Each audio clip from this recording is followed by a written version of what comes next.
Hello, welcome back. We continue our day of talks. Right now we have Rui Guedes from Ground Control Studios, which is also our sponsor. Um, Today we'll talk a very nice title: How to Fail at Making Games. Hello, Rui.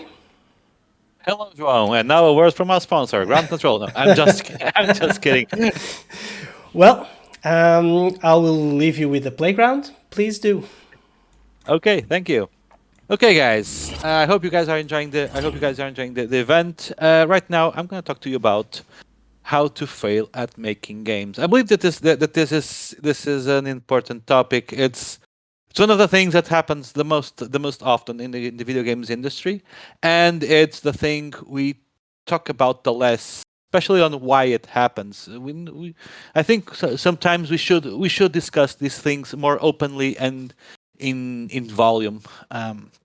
So this talk is going to try to address some of the most common causes for failure and how can you be very successful at failing. So, how to fail at making games, or at making indie games for that matter, in 5 easy steps. So, during my travels on the game development world, I have found at least 5 very simple and easy steps from which any person can try to make a video game and fail spectacularly. Step number 1: amateur hour, or failing to properly scope and plan a game. This is what happens when developers don't do their homework. Step number 2: project size drama, or failing at spending money and managing people.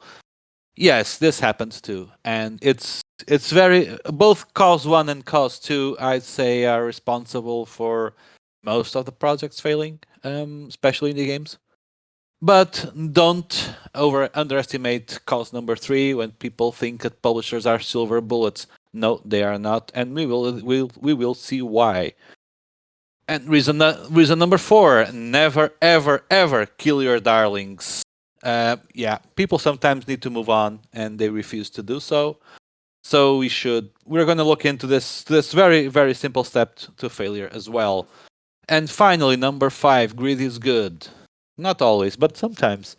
Or failing to realize that you just bit more that you could chew. And this also happens. I agree that there's a very refined stage of failure. When we fail by step number 5, yeah, we almost got it. We almost made it, but we missed by by a very by the skin of our teeth. So let's get started. Amateur hour, or failing how to properly scope and plan a game. So, as you guys know, usually video games have 4 standard development stages. We have the concept stage, you have the pre-production stage, you have the production stage, and the post-production stage. This is something we have inherited from movie production, and it's an attempt to divide the game in logical steps, and just to and well, assign tasks to each step, and each step becomes more important, more expensive, and more complex than the next one. So we try to manage the risk and to manage the viability of our game as scope increases on the production. This is a very rational way to try to mitigate our losses if something goes wrong. And most people don't realize this, but this is why we have 4 steps. Because if one fails, we don't need to spend money on the other 3. If 2 fails, we don't need to spend money on the other 2, and so on and so forth. Well, translating this into simple concepts, stage 1 should tell us what game are we doing. So concept means what game are we doing? What is it? Most people don't know, and this is astonishing. But sometimes if you go around events and you start asking devs about their game, what the game is about, how it ends, and so on and so forth, some of them don't actually know. They have a vague idea. They are in love with a vague concept of a game, and they keep referring to that idea to that key feature over and over and over again. But they cannot expand over the game, so they actually don't know. The idea is not crystallized, and they're not aware of what they're doing. Second point is, so this is concept. On pre-production, we should think about how are we going to do it. It's how the game is going to be done in terms of a process. Again, something that some people fail at doing because they don't understand how the game is, how they are going to execute that project in technical terms. Then step number 3 is very direct. It's just do it. The production. We just need to do. We know what we're doing. We know how we're gonna do it. Let's just do it on the time frame and move on. And step number 4 is, well, mostly selling what we just done. So this translates into a couple of concepts. Namely, so concept stage and pre-production stage tell us how long production will be, how much the game will cost, what talent is required and when it is required, what needs to be done, how and when. So these are very important aspects because if we know how long we're going to be attached to the project, time is money. So we will be able to figure out how much money we will need to actually do it, and we will be able to know as well when we are going to need that guy who is going to do that thing that just takes like 1 week to do. We don't need to hire the guy for 2 years. We need to hire him for a week because he's an expert. He's a highly expensive guy, very expensive and highly specialized on doing one thing. That thing we need on month number 6, and we know that on month number 6 we're going to need that guy, so we can book him like 6 months earlier. You can call him and tell him, look, on this week, on that month, I'm going to need you.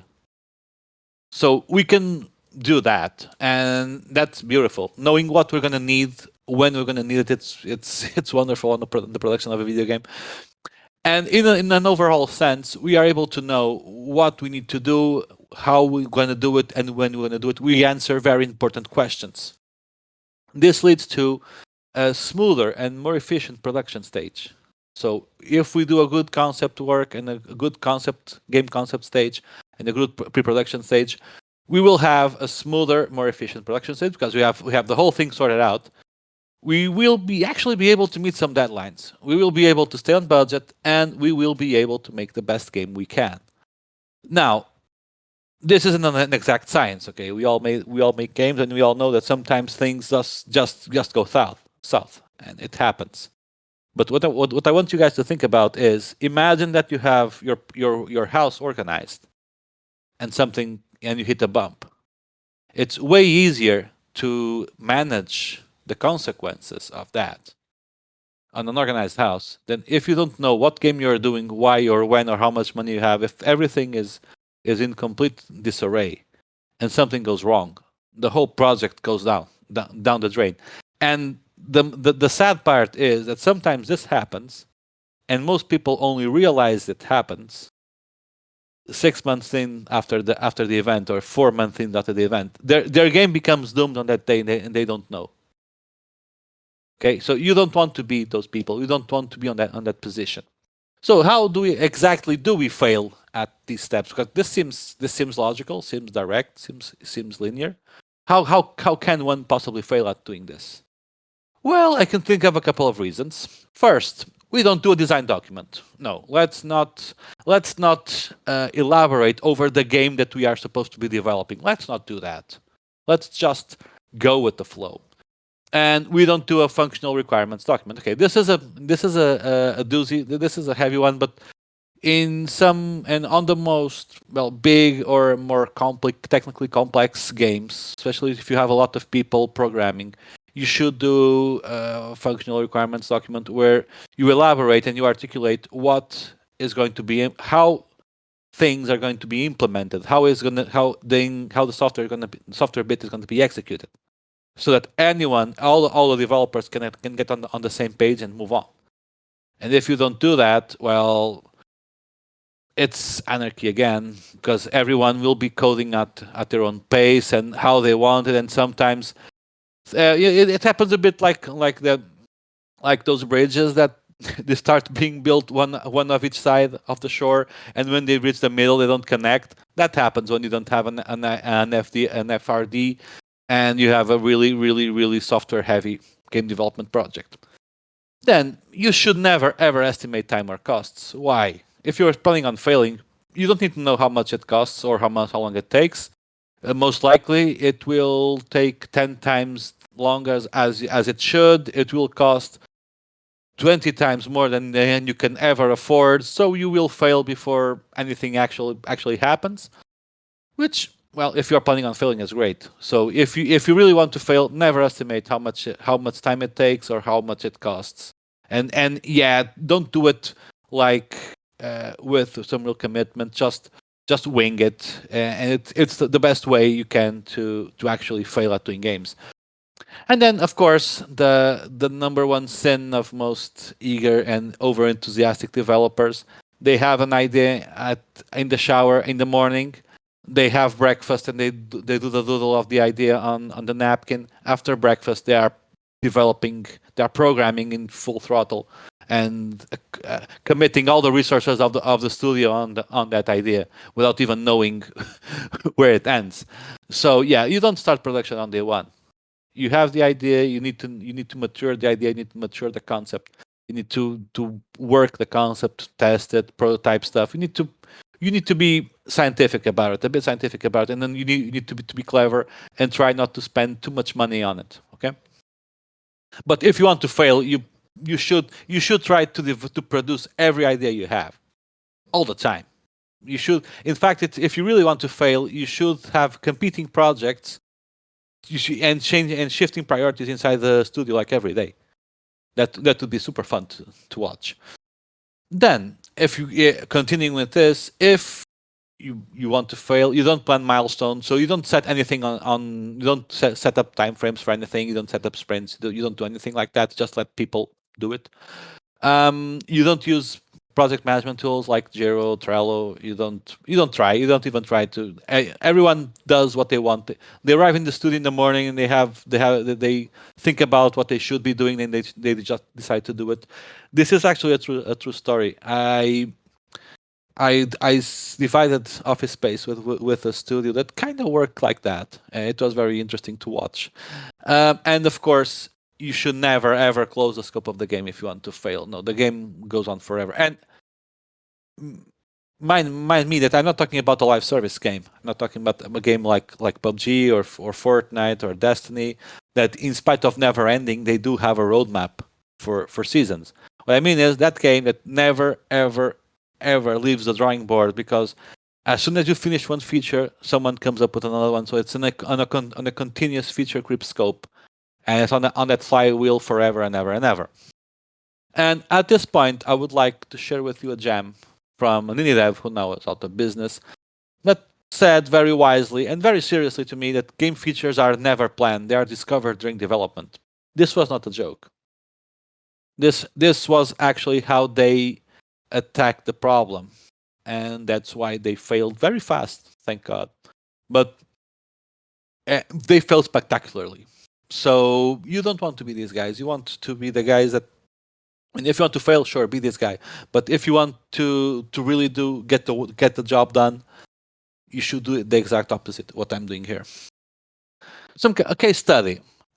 Because yes, we have our own sense, and this happened to us on a game called Hyper Gods.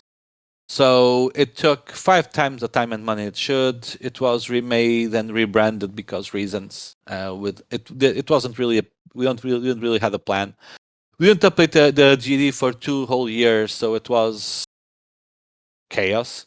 Features crept in and out at whim, so stuff would show in the game, stuff would leave the game.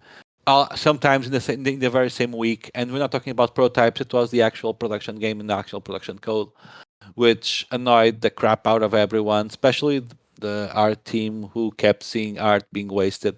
So it was a learning project basically. Oh yeah, it had no focus, no end game, and no timeline. So what I mean with this was we couldn't estimate when the game would end. We didn't know how the game would end, and attention shifted very quickly from between projects, and even inside this project, priorities kept shifting all the time. So this was a case study of one that I know well, of a game where we made mistakes, and we learned from them, and that's why I know how you can actually fail spectacularly.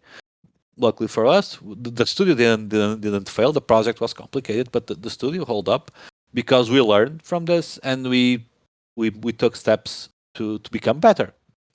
But you can still fail in other ways. Second way, project size drama or failing at spending money and managing people. This is actually one of the key points where some indie developers bite the dust. Do I mean by this? Well, usually the project size is defined by uh, team plus resources. So managing people. No, so project size equals team plus resources, which means management of people, and this translates into work planning, task assignment, logistics, purchases, project management. It translates into a whole series of things. So the people and assets, and I mean assets are not game assets. I mean all the whole logistics of having a studio. Who buys the toilet paper? Where are the mouse pads? What plugins are required? Where are the software licenses? Who is buying the coffee? Who has the napkin? So all the very small things of the daily life of a studio and that scale with the number of people that actually work in the studio. And in this case, now that we are working remote, this logistic load is on office management is a bit reduced, but you still have a lot of load in terms of project needs, like again licenses, infrastructures, etc., task assignment, work planning. So you need to do managing a team and managing what the team needs is something that needs to be done carefully. And when you add up the team and the resources, you get something magical called the burn rate. So now, where does the money go? The money goes into three overall boxes. You have the payroll, which is how much you pay to your people. You have the fixed costs, like utilities, internet, I don't know, some subscription service you have, like Adobe Creative Cloud or Unity or some, that sort of all the expenses you pay month in, month out, always on the same day, always on time. And then you have variable costs that can be contractors, can be that new monitor you need to buy because another one broke down. Expenses that come and go over time. So this all together and along all these expenses combined by month per the duration of the project will give you the cost and that same amount divided by the number of time that the amount of time the project lasts gives you what we call the burn rate. So this defines how much money we need on a given month. And this is something that most people don't know. Especially novice developers, they don't think about this because this is extremely boring. And I understand that. This is very, very boring. No one cares about going around the spreadsheet and doing all this when it's way cooler to be developing a new feature or looking at the graphics or wherever, doing game design. Game design is way sexier than accounting. So no one actually gives a crap, but we should, because this is what allows us to keep playing, to keep building games. This is what allows us to keep the lights on.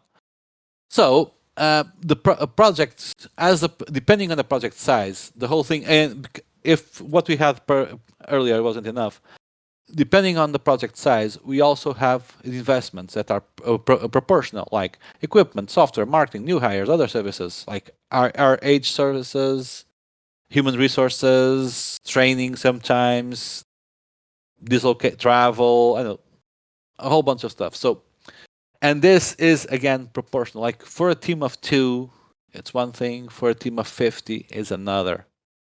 And the logistics of managing 50 or 60 or 100 people in a project, in a video game project, are very, very, very different than managing 5. And that's something that needs to be accounted for. Really, it does. Done right, we should know how much everything costs. We are prepared to manage the team because we know what to expect. We know how to organize people. People don't self-organize. They need to. We need to divide them, and we need to set up what like organs on the body. We need to set up, okay, what you're gonna do. These three guys are gonna do that. Those other three are gonna do that. We need to organize people. We need to know what we need for the project and when. When is very important because it doesn't matter if we buy the new monitor 1 year before it's actually going to be needed, or if you buy the dev kit 2 years before you're going to do the port. It's just throwing money away because it's the hardware is aging on your hands and you don't have to. It doesn't need to. And then we should organize work and assign tasks to everyone. Make sure that everyone knows exactly what to do and when to do it, and everyone knows their role on the team. That this is also very important. They know what they should do. They know where their responsibility starts and when it ends. They know when to step in or when to step out, and this is very important because we don't want especially. And then again, for those that have small teams, this seems overkill. This seems overcomplicated, but issues can rise from a 5-man team or from a 10-man team. It's very easy to have issues if people are not organized. So at least someone in the team should be organized, or you will fail. And you'll fail not on this game or not now, but you will fail when you need to scale, unless you have someone that actually knows what they're doing on this regard. So how can you fail? Well, this one is an easy one because there are so many things that can go wrong that, well, it's very very easy to fail. Let's see. Well, if you don't worry about costs, well, you should. If you don't worry about costs, it's not your money anyway. So why should you? You will fail absolutely. If you don't worry about payments or obligations, you will fail. Yes, quite much so because you will owe money to someone eventually. If you never plan to work or assign it, the team just loves surprises. So it will be very exciting to work on the project every day. No one never knows what's going to happen. If you don't think about deadlines, for some people they're just random dates in a piece of paper. So who cares? If you never manage the team and just let people be happy, that's also a very good way to fail spectacularly. When in doubt, do hire more people and buy more stuff. Do not try to optimize. Not try to focus. No, no, no. Just add more bodies into the mix. That will surely fix it. Spend as much money as possible on superfluous things. Ignore the important always, and make sure no one is accountable for anything. That's very important because when crap hits the fan, you don't know who to talk to, and things can just snowball down the hill from there. So these are points, and I actually have seen projects fail by each and every one of these reasons. Right? I have seen projects and companies fail by each and one of these reasons. That's why they're here. And meaning that this is not something I just came up with. This is something I saw and I lived through, and it's very dramatic when it happens. So you don't want to be those guys. Luckily for us, ground control was never in the position to have to worry about any of these things. But we try to keep a tight ship. But and most, if you look at the most successful developers in the world, if you talk to them for a while, you will figure out that they do concern themselves about this.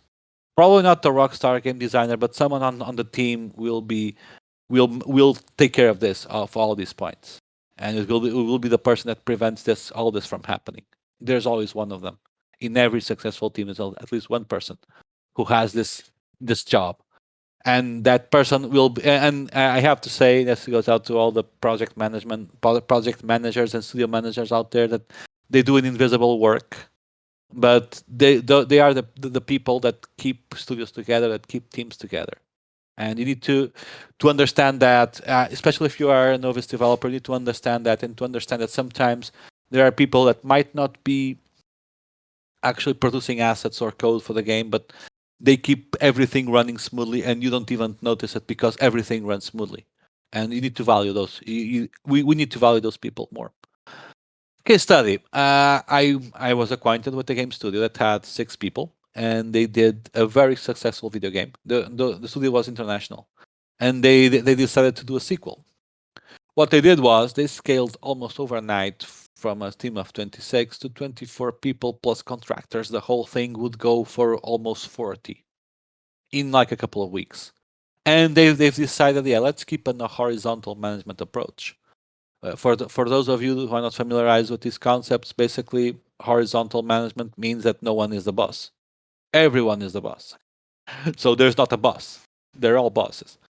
And yeah, this works. Horizontal management works with when you have like a team of 6 who are experienced, who work together for a very long time, and then each one knows how the other one works. So you don't need to have a boss. Everyone knows their job. Everyone is responsible, and then when everyone has a focus, so this works just fine. But when you just bloat your company from overnight, almost overnight, from 6 to 24 plus contractors, and you keep it horizontal, it's a recipe for disaster. We will see why. So basically, the result of these measures were that the sequel took triple the time and triple the budget that they expected even after increasing the team.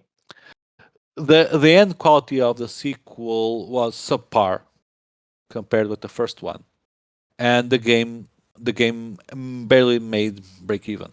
So they didn't turn a profit. They barely recouped the money they spent. They never did this again. Also, but why did this happen? Well, the sudden team size scale created immense friction all around. So all of a sudden, no one knew what. When you bring new people into your team, and those of you who have expanded teams know that sometimes you add one people or two people to the mix, and you need to bring them in, welcome them, onboard them, and on the studio infrastructures, give them access to stuff, software, prepare laptops, desktops.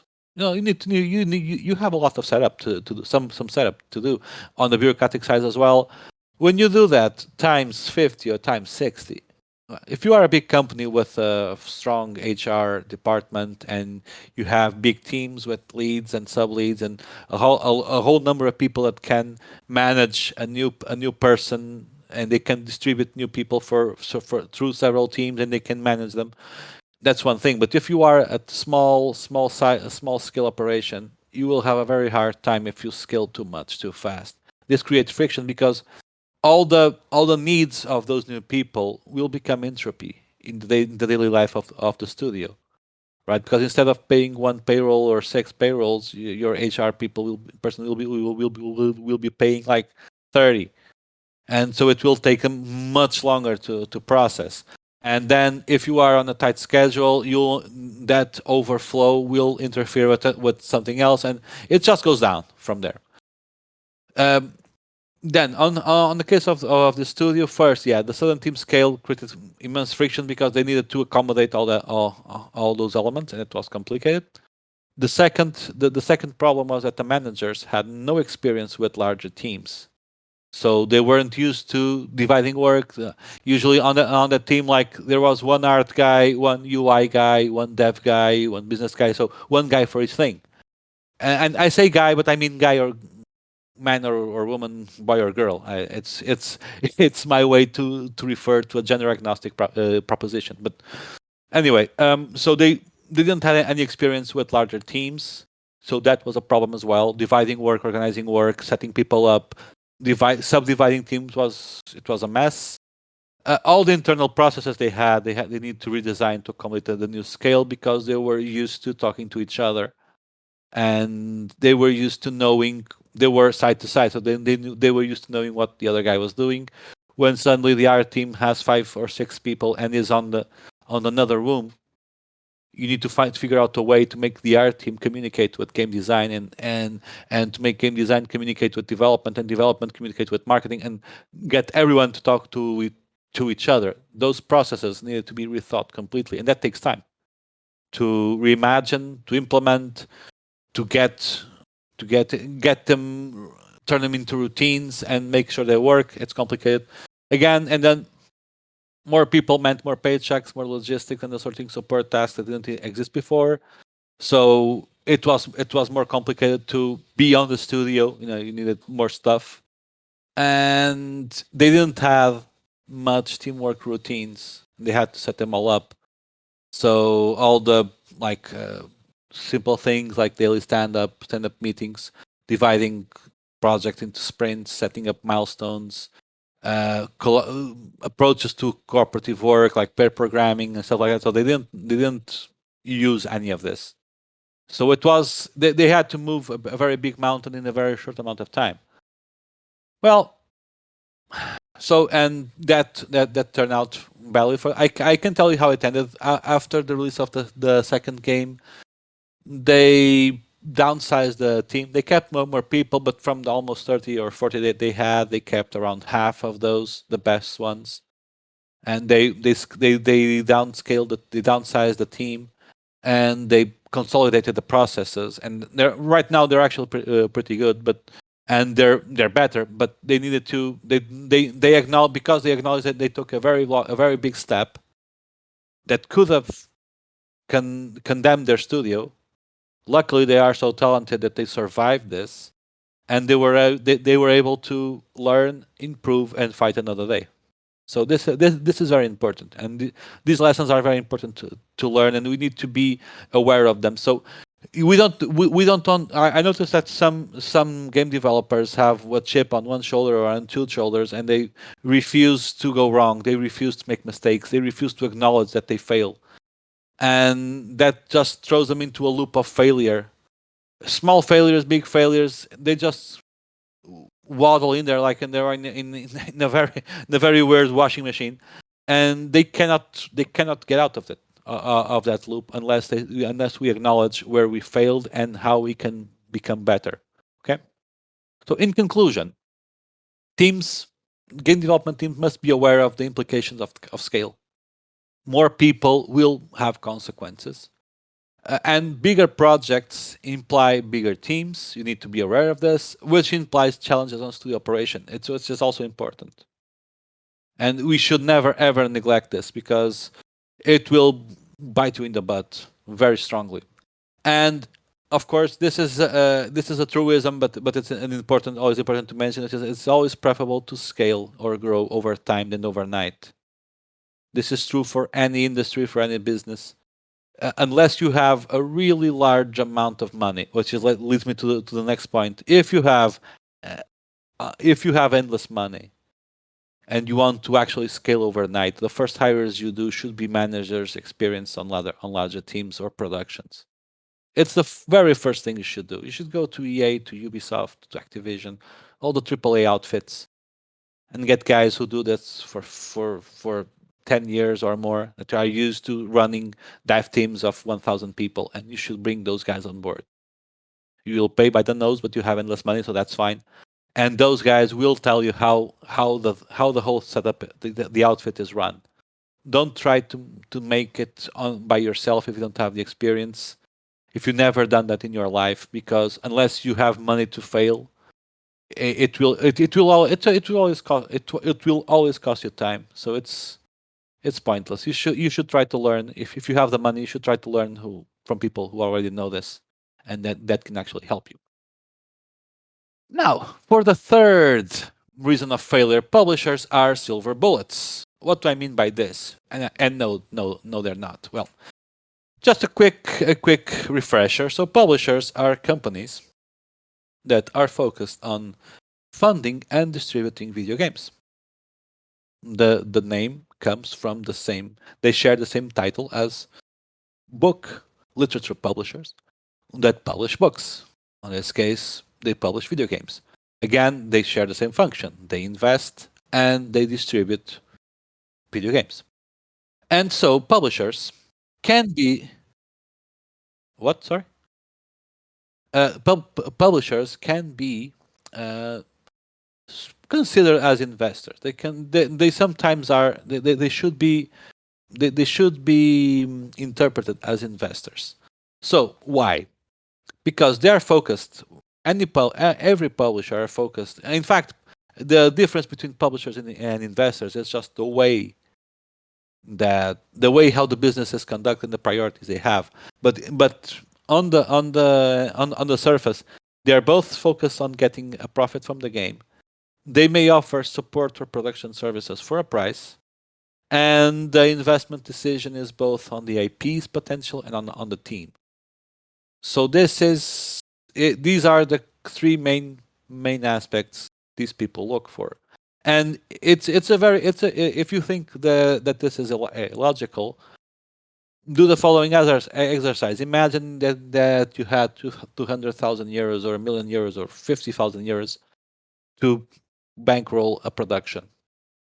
Now imagine yourselves giving 50,000 euros to some guy that you just met on the street or on an event that claims he has a really good idea for a game. And imagine going to your bank account, withdrawing all the money, writing a check, and here you go. Here is all my money. Do the thing. And now imagine what you would want to know before making that decision. That's what publishers think. That's what investors think. The scale of money is different. The impact of money is different for them. Of course, they do this for a living, but the concerns are the same. So they are taking a gamble. So, as such, they will evaluate the quality of the game. They will evaluate the capacity the team has to produce the game. And together, these two variables will establish how bigger the risk they take on doing the deal. So you as someone who is financed, developers need to understand these aspects. They need to understand that publishers or investors are partners who are willing to help the developer produce the game, that are highly invested in that the game is successful, but they already have jobs. So publishers will not design the game or do your work for you. That's not what they do. They Publishers or investors load budget adjustments. They load release date adjustments because this messes with their job. Their job is to get a return of the money in a given time frame. So they will invest 1 million euro and they will be expecting that million euro to start working for them and to be offering a return in, let's say, 12 months. That same million euro doing a return in 24 months is not okay. That was not agreed upon because that money after 12 months could be missed somewhere else. So keep in mind that the business of video game publishers and investors is the business of applying cash where cash is needed, and cash has time frames. Of course, that no one, given the risk of video game projects, no one is expecting that okay, the cash is applied for 12 months and on the 13th month I will have a return. No, of course there are buffers, but I think you get my point. The point is that their job is to move money around and to make sure that several fires are burning at the same time. And when that is not possible, you are interfering. And when you fail on your estimates, when you fail on your date estimates, when you fail on that, you are interfering with that work. And as such, they will load you for it. Publishers, they don't do much hand holding during production. So again, they will not do your work for you. They as investors and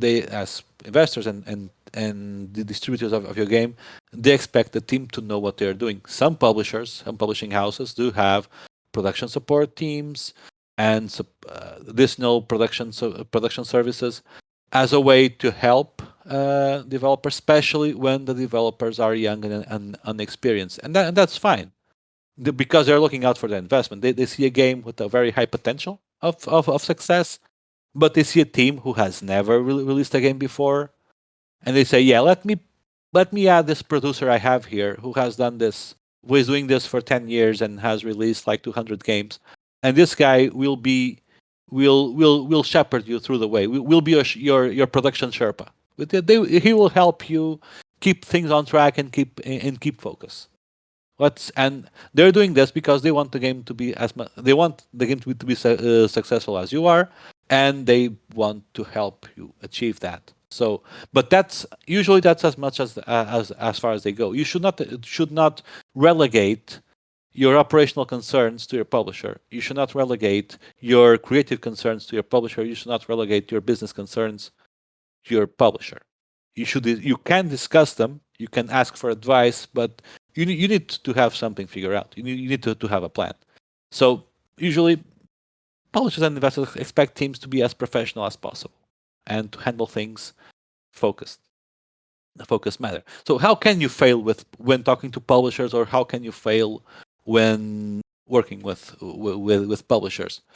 First, you should always present half-assed and half-baked ideas that you actually don't know how they work or how they will extend over time. Yeah, never think things through. Just go with the flow and be impulsive. Be very very impulsive. And that's the first one. Second one, never prototype or validate your game. No, you had this idea in the morning. You wrote it down during breakfast. You take a picture of the napkin. You send it on an email to the publisher, and you expect money for it by the end of the day, unless you are an incredibly highly successful game designer who has made millions and millions and millions in video games. No one will give you money like that, because you need to prove yourself before you can do that. And if you are a really strong game designer, if you are a brand name, if you are Jonathan Blow or someone like that, you probably can get away with something like this. But that's the 1%. Keep that in mind. And so if you want to fail, you never prototype or validate your ideas. You always expect them to solve your problem. So never try to solve anything. You have a creative dead end in your game, the publisher will fix it. You have an operational issue in your studio, the publisher will fix it. So never expect them to run your studio for you, expect them to solve your problems for you, and never plan or scope the project before presenting it. That's unnecessary. Just surprise them with needs as a project evolves. People love this sort of surprises. Case in point, an indie studio of 8 was trying to raise capital. Planning was bare minimum. Prototype was bare minimum. Game had several design flaws. Most gameplay features lacked solutions or exploration. So this was it was a mess. It was a bit of a mess. And to compound this, they had expected publishers to solve issues for them. They would go into I have the quote next. They would go into publisher, because I happened to be present on some occasions, and I witnessed this myself. So they didn't scope the project. All the values were rough estimates, and they were way off industry averages. They had no clear goal for the game. So the game did not have an end game. The only goal they had was make money, and the publisher will fix it. It was the two things we would hear more on when talking to those guys. And the jam was, we haven't thought about a number of several pertinent game design issues here that were apparent from the deck off the bat and from the demo off the bat.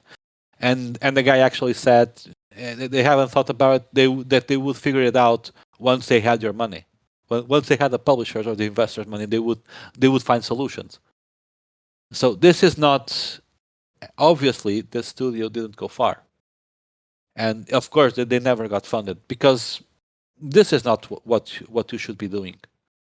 This is how you fail, and if you follow these guidelines, you will surely fail, and it's going to be awesome, because the publishers and investors should be the people that, like I said before, they will not do your work for you. They will not solve your problems for you. And if you want them to help you, you need to tell them how much it costs, and that number needs to be realistic, and the solution needs to make sense. Everything needs to make sense, and you cannot just go around and invent requirements and throw numbers into the air. And I mean that just doesn't work. And this is here because I have seen, not only from the studio, but through the years, I have seen this sort of behavior, generalized behavior, that people usually, and I think that this is a form of maybe of wishful thinking or negation, where they face a problem, a very serious problem on a very serious game design flaw that sometimes compromises the whole game. And I have seen this also happening, where they just negate that and they say, yeah, we'll fix it. If you get the publisher, we will be able to fix this. And they refuse to acknowledge that flaw. And that happens a lot, especially on some creative profiles. You should be aware of this, and you should be aware that whatever flaws you find on your game design, you should fix it before you speak with the publisher. And even if that thing comes up during a pitch call, you can acknowledge it, and it's okay to say, okay, yeah, we were talking about this, and you guys figure something we haven't seen. We're going to fix it. That's the correct approach. We're going to fix it. If it's fixable, we will fix it. That's your job. That's the developer's job to fix. Okay. So, point number 4, never kill your darlings. What do I mean by this? It's over, you need to move on. Why? What are darlings? What do I mean by darlings? I mean, some of you have heard this before. It comes up a lot, especially with game jam games. Basically, darlings are projects that we as developers are passionate about. We love the idea of that project. We firmly believe it's going to be successful. We invest in it greatly from our time, our money, our emotions. We are knee deep into it. We move heaven and earth to keep the project alive. And this makes us oblivious to some facts. Namely, the project is not viable. There is no interest for them on the market. No one wants it. No one cares about this game. No one cares about it. The studio has no way of fully executing it without going bust. And even if we do, we have no idea if it will ever make money. Okay, it's too exotic, it's too weird, or it's too something to be viable. And this in turn, so besides making us oblivious to these facts, which are there, and again, if you guys think about video game projects or game development projects that fail, and you think about why they fail, you will find some of this stuff in there. You'll find some of these reasons there because they are present. And some of them are darlings that are pushed to the market by sheer strength of will from the developers and a lot of sacrifice as well, only to be welcomed with nothing. And people lose the studio. Sometimes they become in debt. It's tragic. So we should be very, very.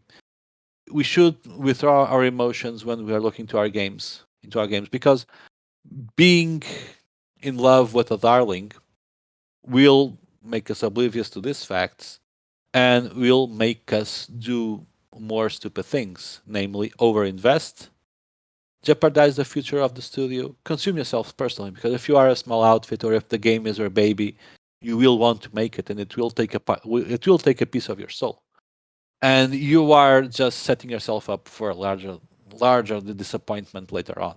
It's the only thing you are doing. And we could go on about how to spot a darling, but I think that this is a bit off the scope of the talk. But I can tell you how to fail at this and how to keep your darlings alive. So, and if you do the contrary, probably you can find out which games are good or not, or have a clue. So first, you can ignore all the evidence that the game is a dud, because the evidence is there. If you have a game idea which is produced, if you have a vertical slice, I'm thinking about this if you have a vertical slice with artwork, with market study, with sales projection, if you have done the whole thing, and you have 50 publisher meetings, 60 publisher meetings, and every single one of them says no, dude, you have a problem. Either you are the worst people presenting an idea to a publisher, which it should be quite something, because if you have a proper vertical slice, even if you are a very, very, very bad business person, it should the game should speak for itself, right? So if you knocked on all the doors and the game isn't selling, you have a lot on your hand and you should move on. But you can fail at this decision by ignoring that and keep pouring money into it, keep pitching it to everyone so that you can annoy the crap out of everyone in the industry with this game. You can ignore all the new opportunities that come your way, because sometimes you have other ideas, people in your team have other ideas, um, and sometimes you just ignore that. You are so focused on that thing that you don't even think about anything else. And of course, if you want to really fail, you should set up your studio around that dud. Please do. Please set up your studio around the dud, and then ignore all the evidence. Keep pouring money. Keep pitching it to everyone, and ignore all the new prospects, and you will most certainly fail. Case in point, it was an IP that we were developing called. It was number 34. It never reached the point where we actually named it, but it was meticulous design and prototyped. It was. We did like it had a 40 or 50 page game design document. It was amazing. It was prototyped. It's like 3 or 4 prototypes. It reached pre-production, so concept was closed with the proper assembly. The whole thing was an on and off project, mostly because of other priorities that came around. But what happened to IP34 was that it was actually a dud because we only scrapped it after a AAA studio released a very similar game. So we, at our scale, would never be able to do something like that. And what they did was awesome, right? So, but the writing was on the wall. The pre-announcements have been made, and yet we stubbornly kept pouring resources into developing this idea. It was only an idea, so luckily for us, we never made it to. Remember the 4 steps we spoken earlier: concept, pre-production, production, and post-production. We never moved past step number 1, which was good, but we only scrapped the whole idea up until after the announcement, only after the day of the release, and the numbers came out. Only after the AAA was a successful game, was manifestly successful for the scale, have we decided to kill off IP number 34. So, and we ignored everything else, and this was on us.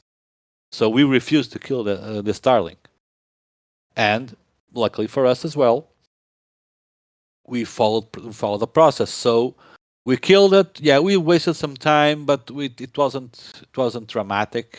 It wasn't a huge compromise. So I think we got off easy on this one, but easily could happen, and this happened to a lot of studios. And if you review postmortems and cases of studios that failed, games that failed, etc., you will find sometimes you find these fingerprints on it of being darlings or being projects that were overprotected by the studio itself and very impervious to reason and to fact. Okay. Finally, we have item number 5: grid is good, or failing to realize that you just bit more than you could chew. What does this mean? Well, indie developers are almost always short on cash, short on resources, short on support, right? We all know this. We're broke ass poor people, um, but we believe indie developers believe on their projects. They are very passionate, and they want a fair shot at the market. Okay, so being an indie means that you are a tenacious guy who is willing to row against the tide every chance he gets. So usually, for an indie developer, having a willing investor is a dream, right? You have the idea, you have the vision, you have the passion, and you just need the cash, and the cash rolls up, and you're living the dream. You're doing the game you always wanted to do. Life is good. But, and here comes the bad side of this, which is sometimes that money may have strings attached. And again, like I said on the right beginning, if you fail on this stage, Well, anyway, you should congratulate yourself because you failed at a later stage than most. You've reached longer than most.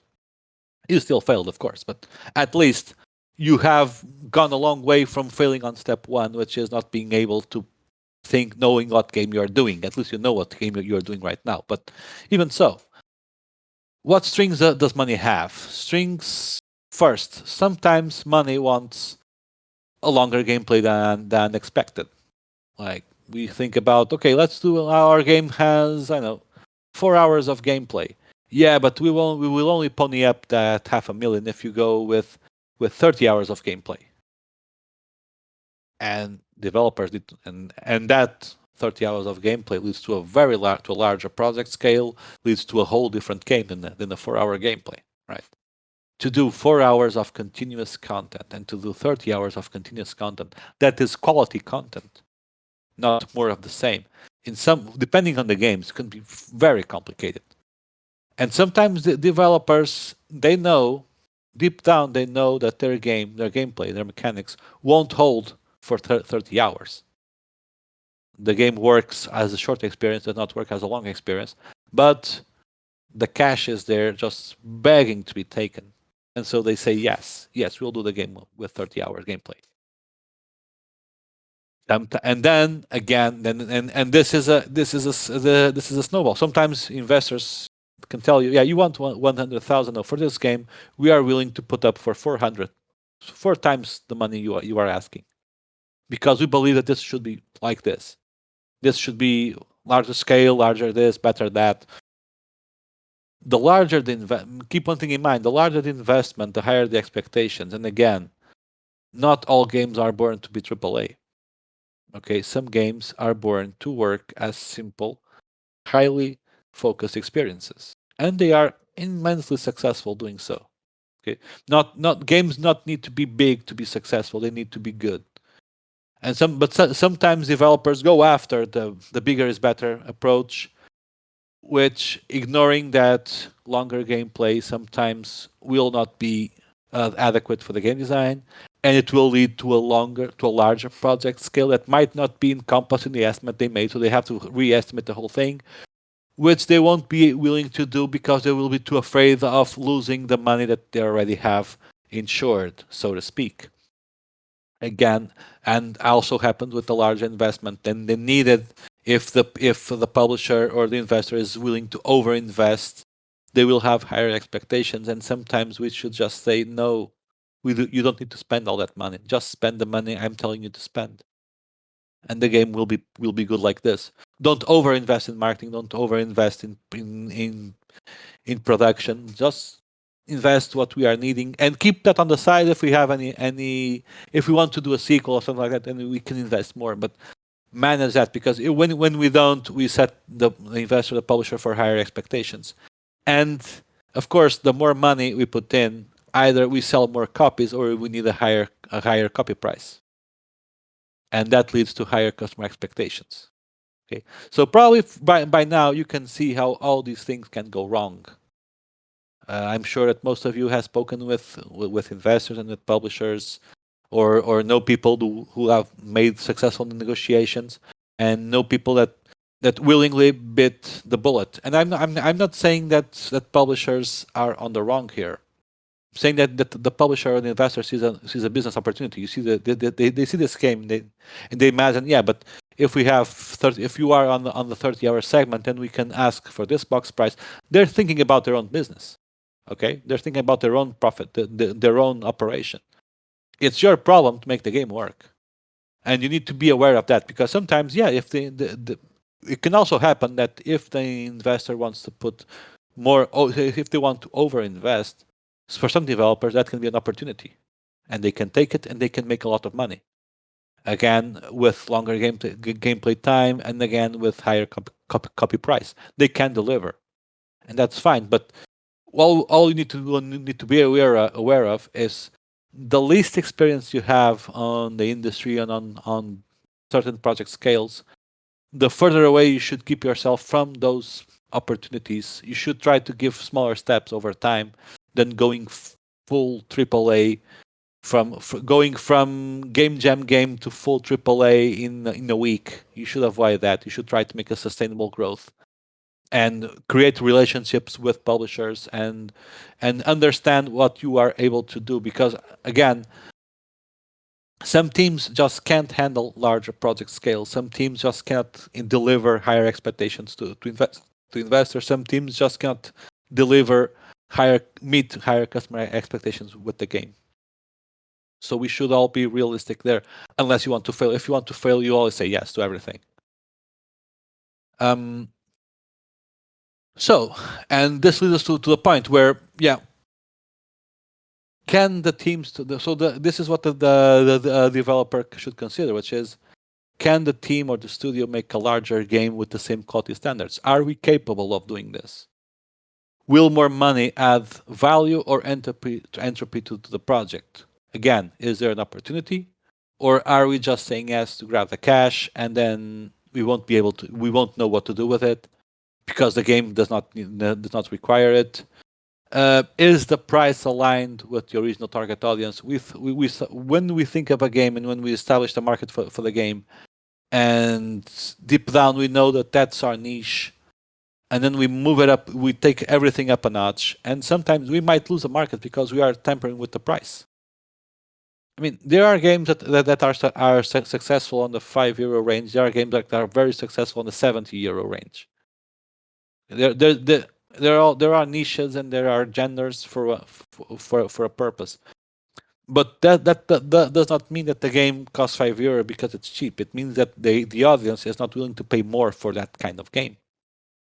So you can do a very good game, a highly successful game that will sell thousands of copies at €5, and they will not sell not even one. And if you raise the prices, you'll miss your audience, and you won't sell. The game will not be successful. This sometimes happens.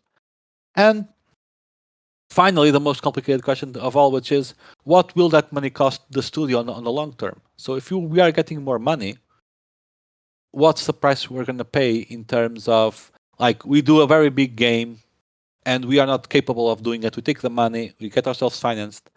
We do a big game that fails spectacularly. And what happens to the studio after that? Your coffers might be a bit full, but your reputation is not. Right? So or will that money mean that you will dry your studio, your team to the bone? You'll bleed them dry, and when the project ends, you have no money and no team. Also happens. So you need you need to want to question yourself about this, about how big is the challenge and what are the consequences of this.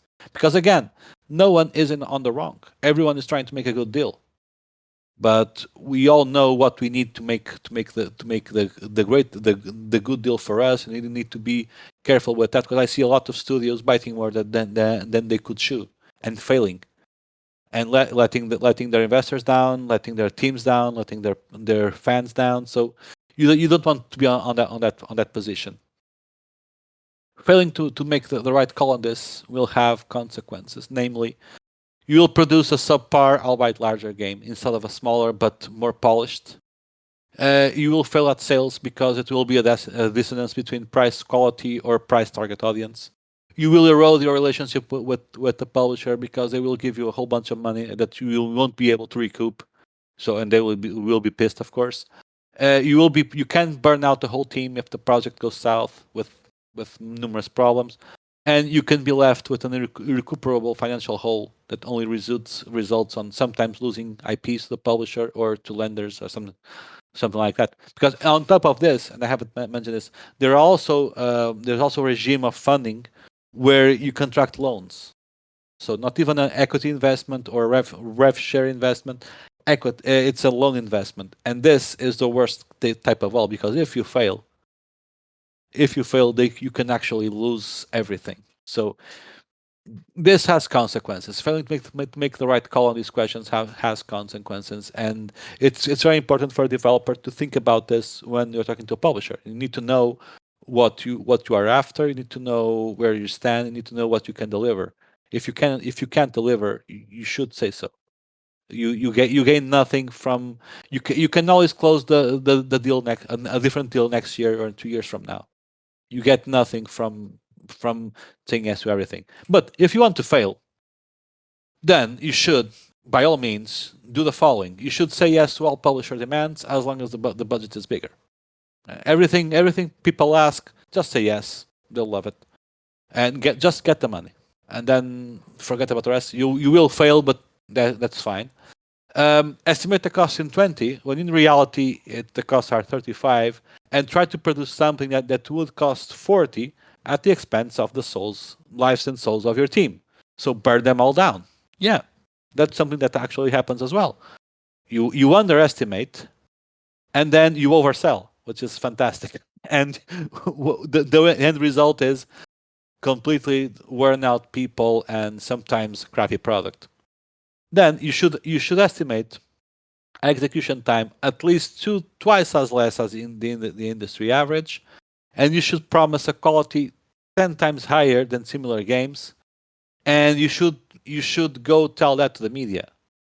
Okay, so if you want to fail on this point, you should recapitulate. Let's just summarize. You should meet all demands. You should underestimate and oversell. You should underestimate execution time. You should go out and promise your players something with an impossible quality standard, and do that on all media. You should assume that 10 hours worth of gameplay is the same as 2 hours production wise, which is not. And you must make sure that all this investment is irrecuperable by the publisher, and then you will fail spectacularly at doing games. On point five, this will most surely kill yourself, kill your studio, and kill your franchise or IP. These measures will be very effective on doing that. In conclusion, and this is the other section of the presentation, it's okay to fail and make mistakes. Okay, it's perfectly fine. I think that as long as we learn from our mistakes, we understand why we fail. As long as our studio survives them, and as long as we improve and be able to make better games, and as long as we own up to the mistakes we made, and we let others know the wrong turns on the road that they exist and where they are, we should be okay. We should be okay as long as we can evolve from all the wrongs. We should be okay, and that's something to look forward to. Actually, we should. If there are people, if there is so many literature about video game production, about how to make business with publishers, how to manage teams, how to develop game software, how to design games. There are so many resources nowadays that if we take a very, very, very diagonal read on the key articles and the key concept, and we actually understand the key concepts, and we try to apply them to our studio and to our game, we will fail. We will do something I call fail with a purpose. So you were trying to do something. You were consciently trying to do something that went wrong. You know what happens, and next time you will fail better, or you won't fail at all. And that's the place where we want to be. And I don't believe that anyone has never failed at doing games. Everyone fails. It just and I don't and I do believe that on an industry such as ours, knowing what fails is as important as knowing what is success, because we all know that studios and successful franchises don't show up overnight. So to finalize this, I have prepared this um, the indie self validation quiz, which is five easy questions that you can ask yourself, and to understand where you are as a developer. Question number one: how many games have I released? Question number two: is each one better, more polished, or sophisticated than the previous? Meaning, am I evolving? Are my games selling? Am I taking a profit, or at least still viable as a studio? What do players think of my games? So these are the five main concerns of the life cycle of a video game studio and or of a video game developer designer. And these you should place yourself from time to time to make a quick reality check. of yourself and to be assertive about where you stand. And finally, I want to leave you guys with three thoughts, which are represent the average advice I got from many game development luminaries across several events, people that have developed games we all played, people who show up in almost on game development history books if they are, or in the video game development Hall of Fame. And what they told them, or the average comment I got, the average advice was summarized into these three sentences. Number one, be consistent on your work. So try to keep a certain cadence, a certain flow to what you do. Start with super small scope and seller execution. Grow later. And then start with small but great projects and grow over time. And these are my three very very considerate thoughts for you that I want to leave you guys to think about. And I believe that's it. Thank you for your time and patience. This was a long haul, but I hope it was worth it. If everyone has questions, I will take them now. If not, I will defer to João Correia. Thank you, Rui. Um, Thank you for this great insight on how to make a game. I will place a question on my own. Okay. Can you fail at making a game? Can you not fail at making a game and still not be successful? What you mean is, can you do a game that is not a failure but still not successful? Yes, exactly. Well, it depends on it. It depends on what you consider to be successful. If you can be successful, like the game sold a lot, or the game was a critical acclaim, or the game has made very high resonance with my core players, with my target audience. There are a number of it all depends on what you consider to be success. Um, but yeah, you can make a game that isn't a failure on one point, but it isn't a success on the other one. Yeah, I don't know if this answered your your question, Yes, but it did. okay. Okay, I think we don't have any further questions. Just Ricardo was saying it's amazing to see a company like Ground Control starting as one of our first finalists at Indie Dome and now having you as one of the sponsors of IndieX. A big thank you Oh to yeah, Ground Control.